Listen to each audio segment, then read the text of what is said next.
솔로몬은 굉장히 좀 신비한 인물인 것 같아요. 성경에 신비한 인물들이 몇 있는데 솔로몬은 그 중에서도 조금 종류가 다른 인물인 것 같아요. 예를 들어서 성경에 에녹이라든지 멜기세덱과 같은 인물이 나옵니다. 이 사람들은 사실은 우리에게 알려진 게 별로 없어요. 에녹이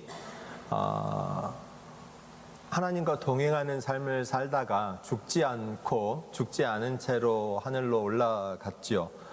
하지만 우리는 에녹이 어떻게 하나님과 동행했는지, 어떤 삶을 살았는지 잘 알지 못합니다.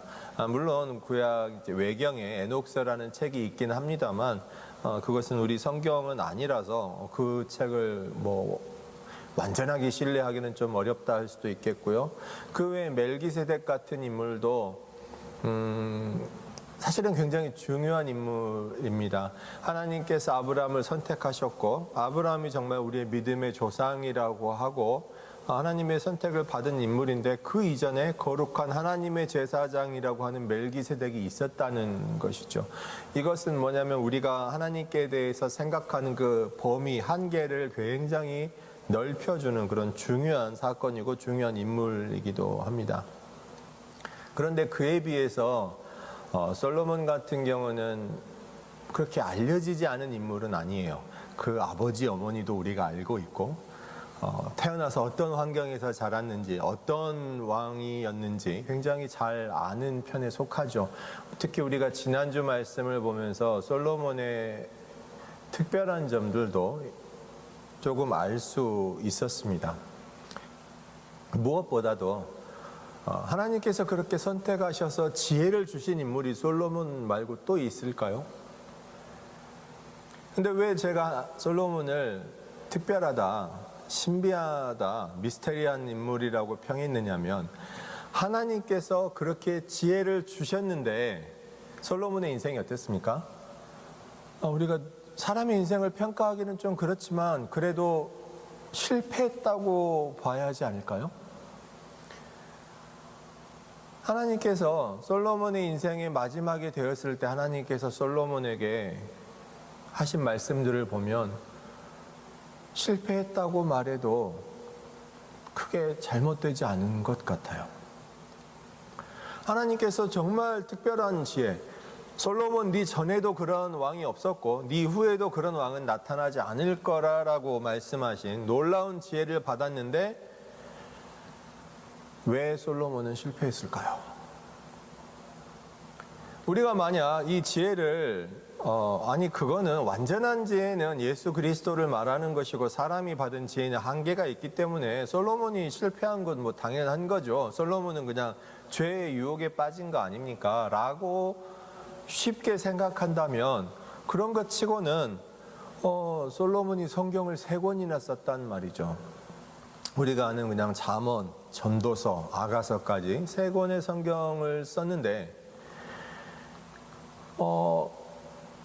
예수님의 제자들 중에서도 성경 기록을 남기지 못한 분들이 많잖아요. 그 외에 하나님의 사랑을 받았던 구약에 나오는 많은 인물들 가운데에서도 성경책을 남기지 못한 인물이 굉장히 많죠. 노아도 그렇고 아브라함도 그렇고 사실 사무엘이 사무엘서를 썼다고 생각되지는 않습니다. 사무엘이 썼다고 주장하는 분들도 있긴 하지만 아무튼 그런 면에서 봤을 때 솔로몬이 잠언, 전도서, 아가와 같은 성경책 3권을 쓸 정도의 지혜를 가졌는데 왜 인생을 실패했지? 거꾸로 보면 그럼 성경을 썼다라는 것은, 성경을 기록했다는 것은 성경의 원저자인 성령 하나님의 감동을 받아서 쓴 것인데 그렇게 죄에 빠져서 인생을 실패해버린, 하나님을 떠나고 넘어져버린 사람이 성경을 써도 되는 건가요? 라는 질문을 던질 수가 있겠죠. 어떤 사람들은 그래서 생각합니다. 솔로몬이 하나님께 지혜를 받고 죄에 빠지기 전에, 죄에 넘어지기 전에 먼저 성경을 썼어요 라고 이야기하는 분도 있죠. 그런데 잠언은 모르겠지만 전도서의 내용을 보면 그렇지가 않습니다. 오늘 본문에도 보면 뭐라고 하냐면 일의 결국을 다 들었으니, 여기서 일의 결국은 뭐냐면 전도서 전체의 내용을 말하기도 하지만 솔로몬 자신의 인생을 말하기도 합니다. 전도서 앞부분에 보면 그런 게 나와요. 내가 해볼 만한 거 다 해봤다고, 인생의 화려한 거, 즐거운 거, 누릴 만한 거 다 해봤다는 그런 부분들이 나오죠.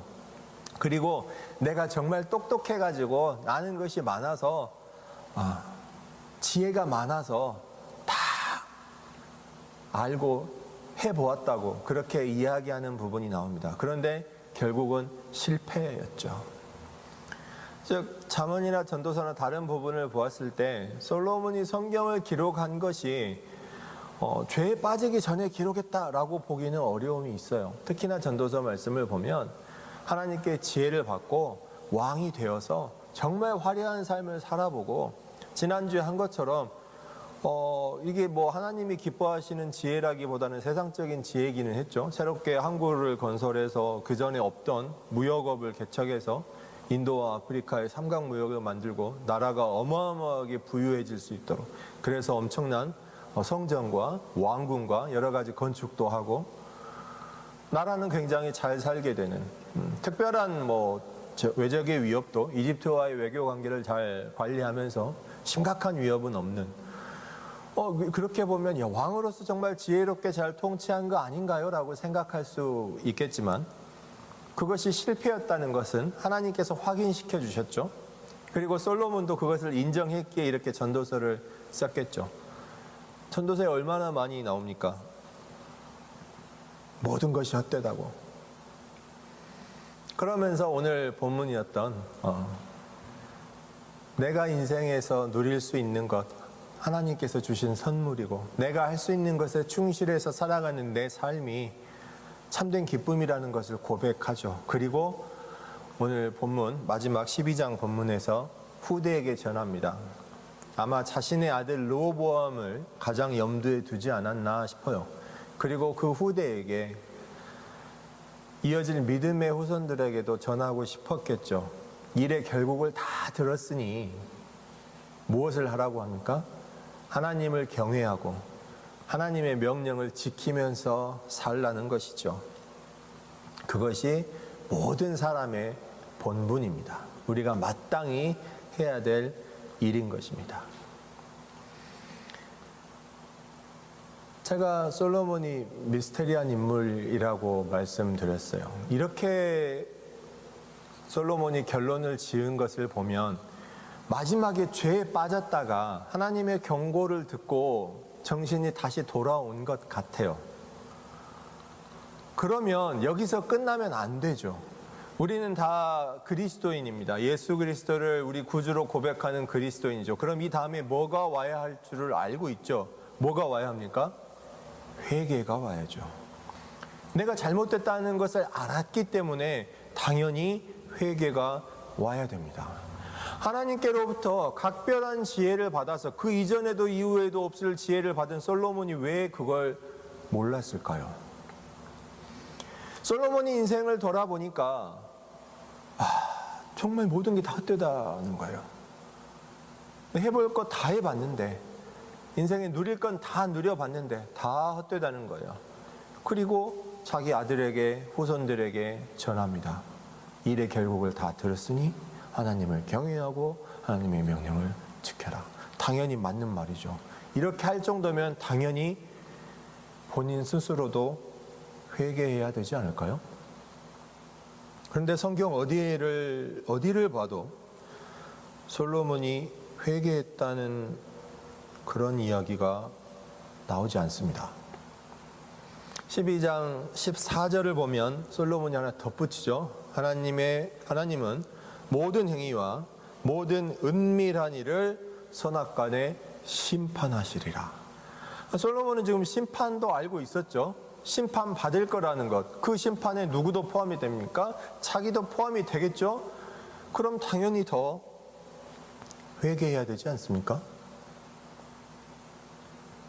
우리는 다 예수 그리스도의 복음을 가지고 있기 때문에 회개해야 된다는 것을 너무나 당연하게, 그건 좋은 겁니다. 당연하게 생각하지만 또 회개에 대해서 너무 깊이 생각하지 않고 그냥 넘어가는 그런 경향이 있어요. 사실 오늘 전도서의 말씀은 현대를 살아가는 그리스도인들에게 굉장히 강력한 메시지로 주어지는 것입니다. 오히려 과거에 예수님께서 오시기 전에 백성들은 이 말씀에 대해서 훨씬 더 깊은 의미를 뒀어요. 하나님을 두려워하고 하나님의 말씀을 잘 지켜야 한다. 그럼 예수님 오신 이후에 우리 교회를 섬기는, 교회를 구성하는 우리는 어떻습니까? 하나님을 경외하는 것, 하나님의 명령을 지키는 것, 어떻게 보면 이 부분에서 굉장히 약점을 보여요. 왜? 우린 예수님이 있으니까. 혹은 내가 조금 잘못해도, 내가 죄를 지어도 예수님께 회개하면 예수님께서 용서해 주시겠지, 그런 생각인 걸까요? 우리도 십자가에서 우리를 구원하신 예수 그리스도를 믿는 우리도 하나님을 경외해야 합니다.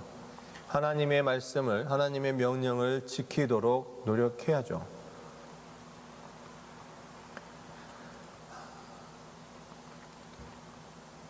그런데 그 부분이 부족할 뿐만 아니라 사실은 그로 인해서 회개에 대해서도 오해하는 점들이 많이 있습니다.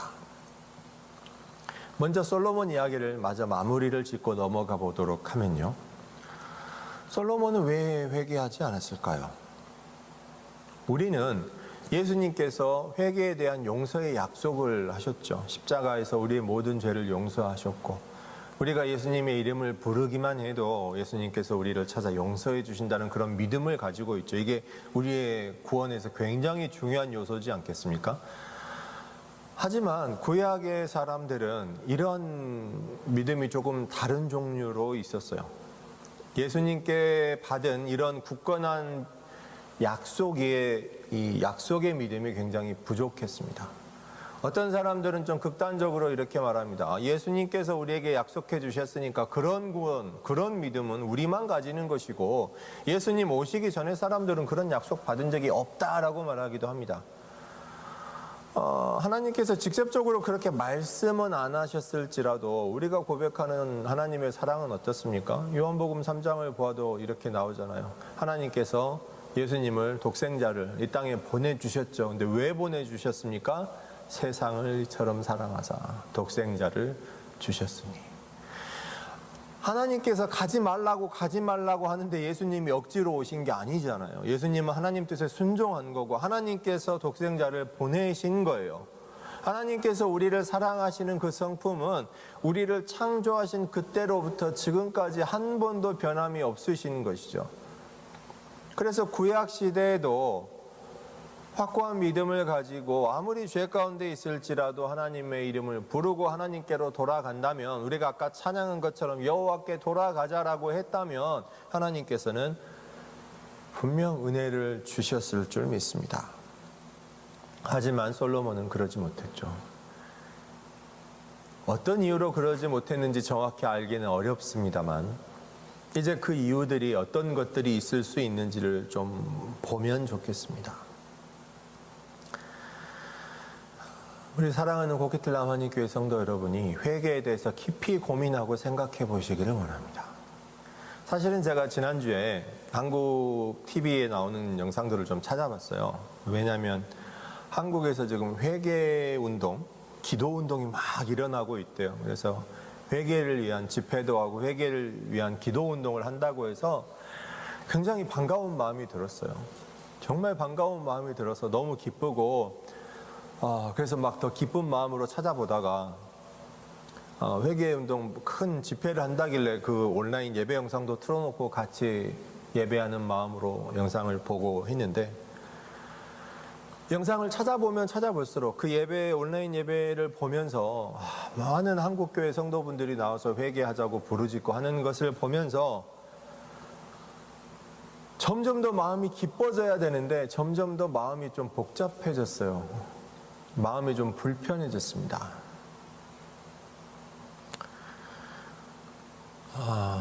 함부로 말씀드리기는 참 조심스럽지만 그래도 회개에 대해서 여러분들이 오해하지 않기를 바라는 마음으로 말씀드리면, 굉장히 멋진 모습들을 보면서 제가 마음이 불편해졌어요. 한국에서 행사하면 어떻게 하시는 줄 잘 아시잖아요. 정말 멋지고 화려한 모습으로 하는 걸 보면서 조금 불편하다가, 굉장히 멋진 장소에서 무슨 회개하는 운동을 캠페인처럼 하려고 하시더라고요. 그러면서 주최하는 단체가 여럿이니까 무슨 협정서 같은 것도 맺으시는 걸 봤어요. 거기에 뭐 언론사도 일부 참여하고 큰 교회 단체도 주체가 돼가지고 하는 걸 보면서 더 불편해졌어요. 회개를 위한 그 예배를 보는데 예배 구성을 보면서도 무슨 말로 표현하기 어렵지만 무슨 큰 부흥회하는, 정말 큰 축하하는 집회하는 것처럼 느껴져서 불편했습니다. 그리고 나와서 회개하는 내용이 너무나 일반적인 내용이라서 실망했습니다. 누군가를 대표해서 회개하는 것을 보면서 실망했고요. 자기 잘못을 회개하는 척 하면서 얼버무리고 남의 잘못을 회개하는 걸 보면서 실망했습니다. 누가 교회를 대표해서 회개할 수 있습니까? 아무도 없어요. 예배 시간에, 우리가 주일 예배를 드리면서 예배 시간에 대표 기도하다가 회개를 언급할 수 있습니다. 예수 그리스도의 은혜로 용서받았다 선포할 수 있습니다. 그것은 하나의 가르침이고 훈련이고 말 그대로 기도 인도예요. 실제로 목회자인 저는 교회를 대표해서, 성도를 대표해서 회개할 수 없습니다. 회개는 지극히 개인적인 거예요. 그 어느 누구도 누군가를 대신해서 회개할 수 없어요. 우리 주집사님 앉아 계시지만 세 따님을 얼마나 사랑하세요? 정말 목숨만큼 사랑하실 거 아니에요? 그런데 그 따님들을 위해서 기도하실 수 있죠? 그건 당연한 겁니다. 하지만 세 따님들의 죄를 대신 회개할 수 있나요? 우리 김기현 집사님 아드님 지금 목회자의 길을 열심히 걸어가시는 걸로 제가 알고 있는데, 아드님이 목회자니까 부모의 죄를 대신해서 회개할 수 있나요? 내가 사랑하는 아내를 위해서 사랑하는 남편의 죄를 대신 회개할 수 있습니까? 그건 불가능한 겁니다. 그건 회개가 아닌 거죠.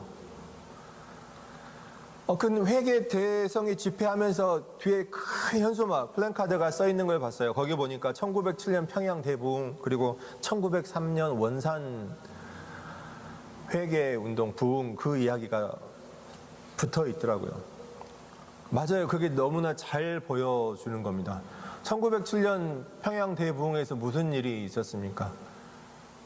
어마어마한 회개 운동과 부흥이 있었죠. 근데 그게 어떻게 일어났나요? 길선주 장로, 즉 그때 당시는 장로님이었고 나중에 목사님이 되시죠. 그분이 앞에 나와서 회개했죠. 뭘 회개했습니까? 남의 죄를 회개한 게 아니라, 그때 당시 교회가 문제점이 없었을까요? 어마어마하게 많이 있었죠. 교회의 죄를 회개한 게 아니라 지극히 개인적인 내 개인의 죄를 회개한 겁니다. 구체적인 예를. 그러니까 사람들이 나와서 함께 성령에 감동받아서 각자 나와 자기 죄를 회개하고 고백한 거예요. 그리고 나서 부흥이 일어나는 겁니다.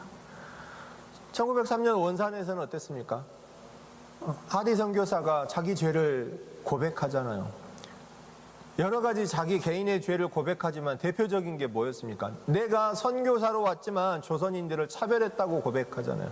인종차별했다고 고백하잖아요. 조선인들이 무식해서 하나님을 알 수 없을 것이라고 멸시했다고 고백하잖아요. 그게 선교사로 살 수 있는 고백인 것 같아요. 설령 그런 생각을 했어도 꼭꼭 숨기겠죠.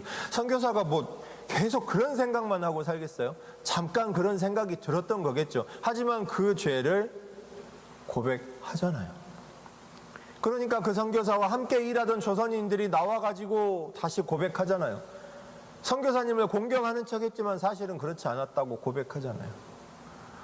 그러니까 서로 막 싸우고 끝납니까? 아니죠.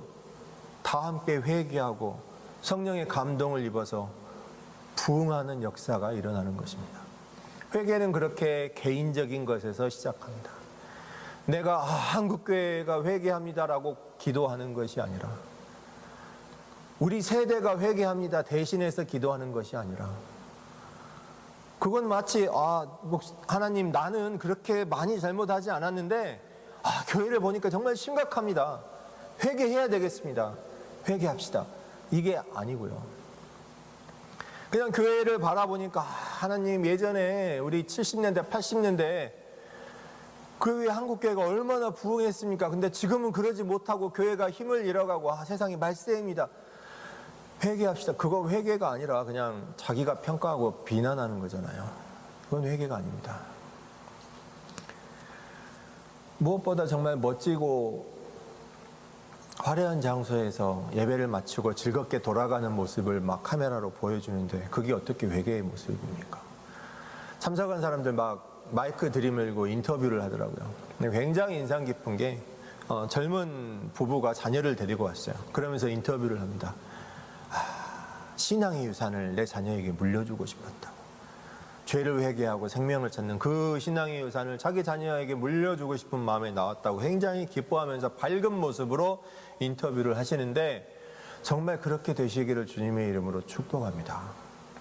그분들이 무슨 죄가 있겠어요? 그런 마음조차도 없어서 이 교회를 떠나고 예배 참석하지 않은 분들이 많은데, 그분들을 비난하려고 제가 이 말을 꺼낸 것이 아니고요. 회개에 대해서 오해하고 착각하게 되실까 봐 이 말씀을 꺼냅니다. 회개는 그렇게 멋지고 나이스하게 할 수 있는 게 아니에요. 정말 고통스러운 겁니다.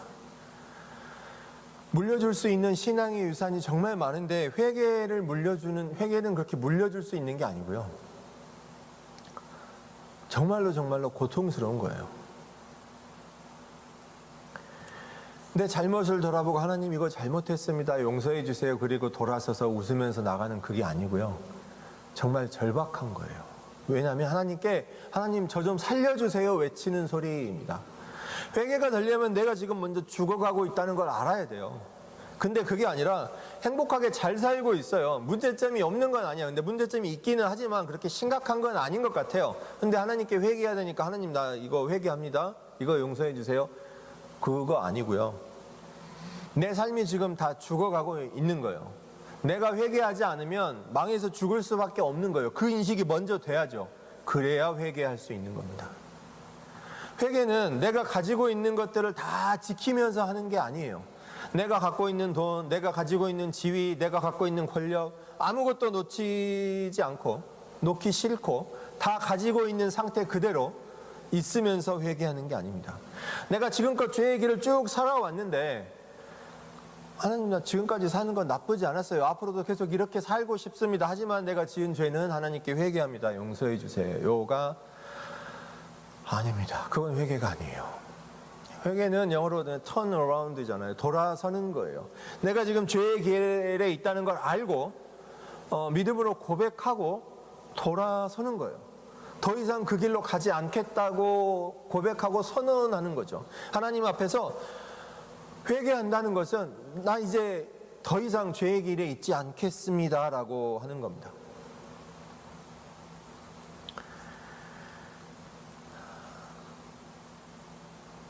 원산에서도 그랬고 1907년에 평양에서도 그랬고, 그 회개한 이후에 다 무슨 일이 일어났습니까? 자기가 그동안 고백했던 죄들을 가지고 남의 돈을 훔친 게 있으면, 속인 게 있으면 다 찾아가서 사죄하고 돈을 갚았습니다. 그리고 용서를 빌었어요. 그게 진정한 회개에 따라오는 사람의 행동이죠. 하나님께 그냥 말로만 회개하고 끝난 것이 아니라 내가 잘못한 것에 대해서 정말 갚아 나가는 것입니다.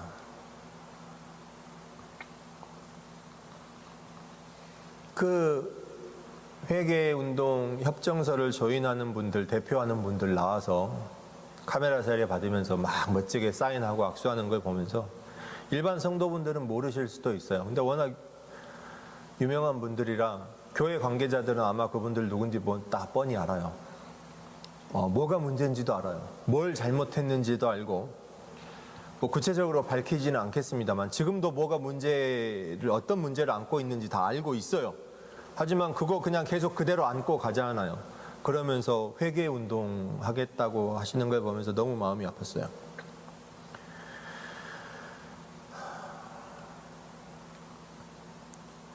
한국 교회 심각한 게 많죠.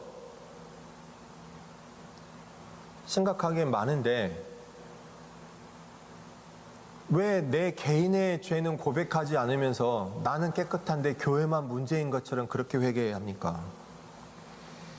그리고 누구나 비난할 수 있는 것을 앞으로 내세워서 같이 비난하죠. 교회가 왜 애국해야 됩니까?